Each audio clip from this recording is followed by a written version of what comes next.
Buying your first home in Ontario sounds simple, right? You find a house, you like it, you buy it, you move in. Yeah? No. It's more like you find a house, you panic, you Google 47 things, you sign 12 documents you barely understand, and then somehow you end up with a mortgage. So let's slow this down. I'm going to walk you through how the home buying process actually works in Ontario, step by step, and the options that you have as a first time home buyer. Step number one, know your numbers. Before you even look at a house, you need to know what you can afford, not what you feel you can afford, not what Instagram says you should afford, what the bank will actually approve you for. And this starts with a mortgage pre approval. This is where a lender looks at your income, your debts, your credit score, your down payment, and they give you rough numbers. Now, key rules in Ontario is there's a minimum down payment, which is 5% for homes under $500,000, 10% for the portion above $500,000, and 20% if the home is just over $1 million. If you put less than 20% down, you will need mortgage insurance through the Canada Mortgage and Housing Corporation. Yep, insurance. To protect the bank, by the way, not you. Welcome to real estate. Step number two, build your team. You don't do this alone. You need a few key people. Number one is a real estate agent. Number two, a mortgage broker or lender.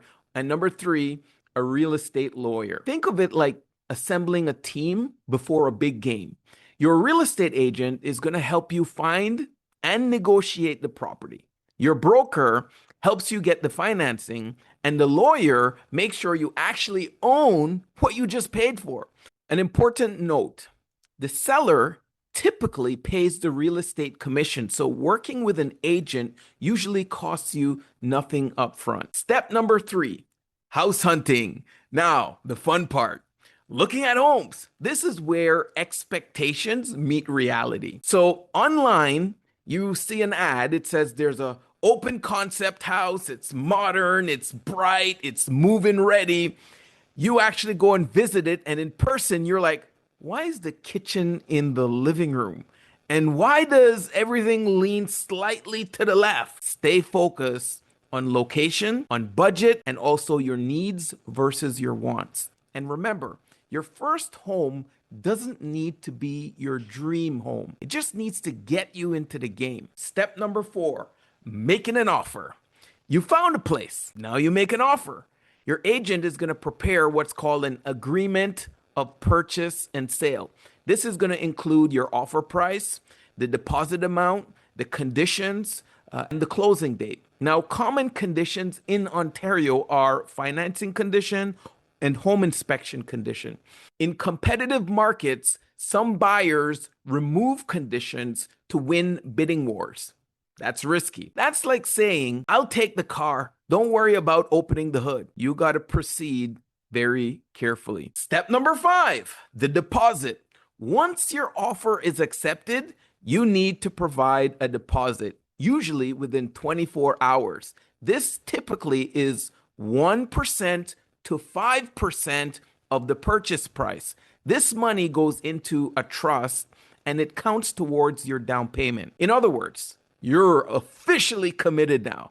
No more just browsing. Step number six, finalizing your mortgage. Now your mortgage gets fully approved. Your lender will verify your income again, review the property, and lock in your interest rate. Mortgage options in Ontario are going to include one, fixed rate mortgage, which your rate stays the same for the term. The pros with this is it's very predictable payments, but on the downside, it's less flexible. Number two is a variable rate mortgage. Your rate fluctuates with the market. A good thing about this is it can be cheaper over time, but the downside is payments or interest can change. And number three is an open mortgage versus a closed mortgage. An open mortgage is very flexible. You can pay it off at any time, and it typically has higher interest rates, whereas a closed mortgage has lower interest rates, and there are penalties for breaking it early. This is where strategy matters. And number seven, the lawyer and closing. So your lawyer now takes over. They will review the contract, check the title of the property, handle the funds for the transfer, and register the home in your name. You'll also need closing costs, which is between 1.5 to 4% of the purchase price. This is going to include land transfer tax, legal fees, and title insurance. First-time homebuyers in Ontario may qualify for a land transfer tax rebate, which also helps reduce the cost. Step number 8, getting the keys. So it's closing day. Funds are transferred. Documents are signed.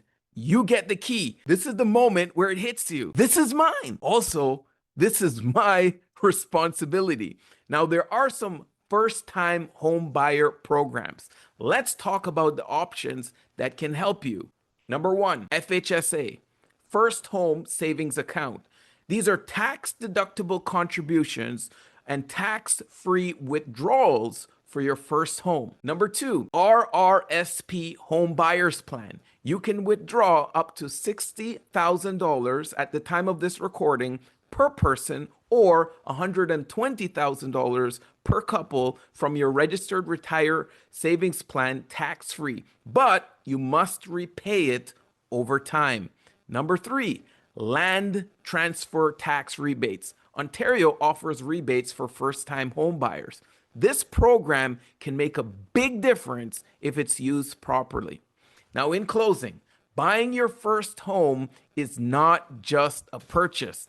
It's a financial decision. It's a lifestyle decision. And for most people, the biggest investment they'll ever make. So don't rush it. Understand the process. Build the right teams. Know your numbers. And most importantly, don't just buy a house because you feel pressure. Buy when it makes sense for your life and for your finances. Here's my question. If you were to start the process today, what's the first step that you need to take? Because clarity removes fear. And once you understand the game, you can start playing to win.